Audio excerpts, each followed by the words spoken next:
going on, everybody? This is Island Hopper TV, and today we're coming to you from the U.S. Virgin Islands out here in the Caribbean Sea with 24 things for you to do. First up is Magens Bay. Known for its spectacular white sand beaches and translucent blue water, it's said that Sir Francis Drake used to anchor his boats here, located on the northern coast of St. Thomas. This might just be the best beach for swimming. The snorkeling is okay, it's not the best, but if you're a beginner level and you want gentle waves and easygoing current, Magens Bay is going to be perfect for you.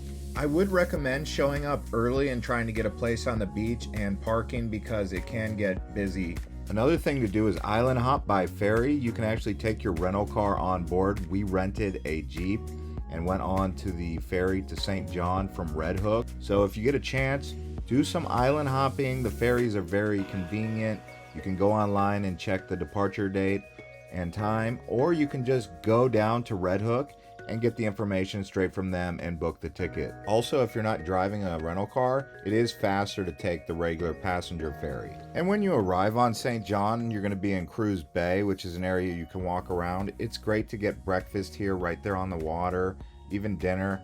Good sunsets from this particular location. It is the largest town on St. John, but I would call it more of a village. Don't expect too much in terms of infrastructure on St. John. And that's how we like it, right? We don't want St. John to get overly built up. If you want a big city or the big town, that's going to be in Charlotte Amalie on St. Thomas. But St. John's more for the laid-back vibes. And now here we are in Charlotte Amalie. This is a historical district with old buildings and sites. You have the sky ride to Paradise Point, which is like a cable car. You can do that as well as check out Bluebeard's Castle. This is where most of the resorts are. It's close to the airport for the Virgin Islands. Also, this is where the cruise port is. So when you arrive into the USVI, this is where you're going to arrive. But I would highly suggest spending maybe an hour or two and then getting outside of Charlotte Amalie when you come here, even if you're coming in on a cruise. And along with beaches outside of Charlotte Amalie, you're going to find many historical sites because there was a lot of plantations and farming going on over here.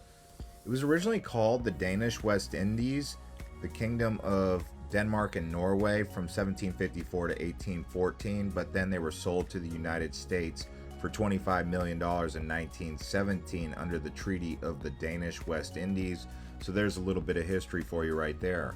And here we are at the most popular beach on St. John. This is Cruz Bay Beach. And for many, this is the most beautiful beach on St. John. So try not to skip it. Now we're here at Red Hook on St. Thomas.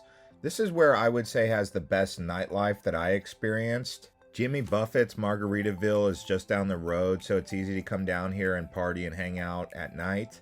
They also have some great restaurants. I would say that my favorite food was had here on all the islands. Plus, it's right there at the port where you go to St. John, so there's many reasons to come to Red Hook and explore. And as you can see, getting around the islands, you're going to need some form of transportation to get around the island. So I do recommend getting a Jeep because renting a taxi or a shuttle to go back and forth does add up. Although rental Jeeps are expensive, they're worth their weight in gold because of the convenience and what you're already going to pay in taxis and shuttles. Depending on how long you're going to be in the islands, maybe you only need a Jeep for 3 days and the other 3 days you're just relaxing. So you don't have to pay for full 6 days with the Jeep if you're doing 3 days adventure and 3 days relaxing. I would highly recommend making the reservation before you arrive because there's only so many Jeeps on the islands. Now here we are at Coki Beach, which actually is a little small frog that's very loud. That's what a Coki frog is. The area is nice here because there's the Coral World Ocean Park. There's also the Coral World Observatory Tower, the nice beach. There's the Dolphin Sanctuary right here. And then you have Thatcher Key Island just off the shore. Very gentle waves. So it's a good little area to hang out right along this point. So maybe consider getting a hotel nearby here because they have the bungalows, nice views, good vibes on this side of the island. It's better than Charlotte Amalie in my opinion. Now, there is a little bit of an adventure if you want to go to the top of the hill where they have the banana daiquiris. You get great views overlooking Magens Bay, but really a nice experience to come up here. Obviously, the islands are known for the beaches, but in this case, we're talking mountain views. And again, you're going to want to have a car to get around the island to go up there if you do plan to visit. Now we're going to go down the hill a bit and we're going to check out the cruise port. So this is where some of you will be arriving. They also have restaurants in this area. This is where they have the cable car that goes up the hill, as well as many restaurants and some shopping. But check out that seaplane that's headed over to St Croix. By the way, if you want to go to St Croix, that's the best way to get there, is one of those seaplanes.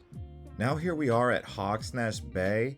Now there's so many beaches on St. John, it's really hard to say which one's the best, but this one really does impress me. It's not as crowded. The beach here is amazing. You can swim in this translucent blue water. There's really so many beaches, it's hard to pick just one, but this one stood out to me. You could also go down the road to Honeymoon Beach, but this is just my personal opinion. And then just down the road is going to be Maho Bay. You get this great view right before you arrive into this cove here, and it's really spectacular. By the way, as we continue to show you around the U.S. Virgin Islands, I want to let you know we did make a full travel guide for St. John and for St. Thomas. I'll put those in the link description below so you can watch those more in detail. Also, we did a things to know about USVI in detail. Now we're changing gears a bit. We're going to go down to the salt ponds here on St. John. This is a really unique place to explore because of the hiking potential. It's not so much a swimming destination, but it's got an overall unique vibe. This whole side of the island on the southeast side is very unique. They say it's got some of the best preserved corals also. And that great snorkeling is over here by the Great Lamshur. It's a little bit harder to get to out here because there is the Little Lamshur and then the Great Lamshur. And because of that remote location, it does make it a good place for relaxing, but also, again, better snorkeling. You're going to need your Jeep in order to get out here, so this is more of a rugged experience for you off-roaders. Now let's talk about snorkeling a bit more in detail. So you can come to the islands without a mask and snorkel gear and buy it here, or you can actually rent it and then just give it back, which is probably the best thing for you to do because it can be bulky in a suitcase. But the best snorkeling you're going to find here is going to be at Hansen Bay Beach, Hawksnest Beach, also Buck Island. Now this one's an easy one to get to. It's Brewers Bay Beach right next to the airport. They call it hidden in plain sight because it's right next to the University of the Virgin Islands. People usually say, oh, I'm not going to go there, but I swam here and man, it was really nice. So this is an easy one to get to because of its location and proximity to Charlotte Amalie. Now here we are at Lindquist Beach. Some would call it a pink sand beach, but it's really just a refined white sand. Some of the shells have a little bit of a pink tone to it, so that can be fun. Located on St. Thomas, just north of Red Hook. It's actually in between Coki Point and Red Hook. There's another beach around here you might consider called Sapphire Beach.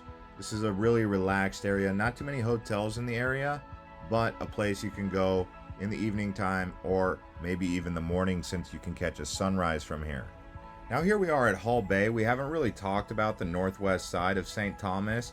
I would consider it to be a bit more of a ritzy area. It seemed like they had some of the high-end resorts on the northwest side, but this area of Hull Bay, really secluded, a place you can go and have the whole beach to yourself, maybe with a few other guests. Like this large tarpon that we saw come right up to the beach here. Those aren't too dangerous, although you can feed them in places like Red Hook. And here we are at the Yacht Haven Grande. This is right next to the cruise port. This is where they have a good variety of restaurants, more modern cuisine. Also, if you wanted to take the sky ride to Paradise Point, you would pay around $25 for adults and $17 for children, and it'll take you right up to the top of Paradise Point. Now let's talk about doing some hiking. St. Croix has some beautiful hikes. Also St. Thomas with Magens Bay. That's probably the best one. They have the beach trail there. They have the Mahogany Run Road, and that's 1.8 miles. Or just hiking up to one of these abandoned sugarcane mills. And believe it or not, there's quite a bit of wildlife like donkeys. There's some goats. There's crabs that you'll see. You never know what you'll find on this island. And speaking of cool hikes, how about a cool hike that leads to a private beach, essentially, where there's no one there? That's Peace Hill. So you do the sugarcane mill at the top, and then you hike down the forest trail to this here beach, that's something that I would do again. This is on St. John and about a 10-minute drive away from Cruz Bay. And then what would a list of the best things to do on US Virgin Islands be without mentioning Cinnamon Bay here on St. John? It does get a bit packed. It has a big parking lot, so lots of cars come down here. As you can see, it's a beautiful beach.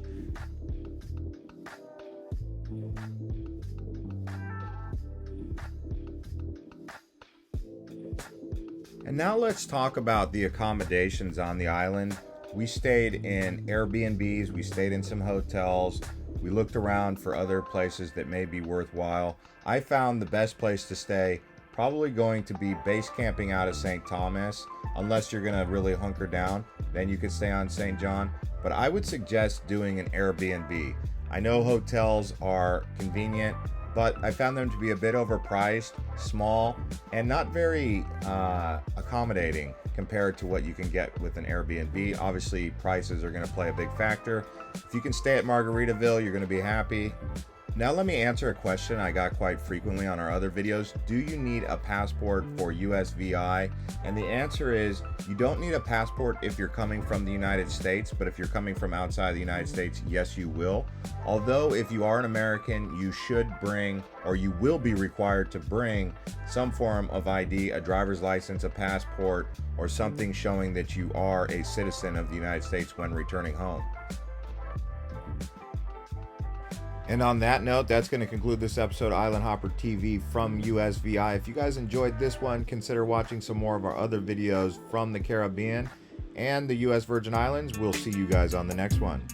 You can watch our St. Thomas travel guide from Recommended, or you can watch next St. John.